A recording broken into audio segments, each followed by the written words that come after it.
With traditional design, manufacturing considerations and part durability are often an afterthought. This common oversight leads to high-cost, late-stage design changes that can cause missed deadlines and late delivery. Generative design, on the other hand, puts those constraints at the forefront. Users define material type, manufacturing method, and performance criteria, which are all used concurrently in synthesizing a wide array of solutions with cloud solving.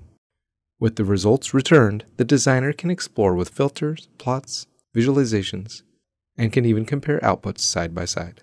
From there, the determination is made with confidence thanks to the plethora of performance data of each solution. The exported solution is a sculptable, editable, watertight solid body with design history. This opens up downstream fine-tuning, additional simulation checks, and toolpath creation. Come see how you can take your designs to a whole new level with generative design. All this and more in Fusion 360.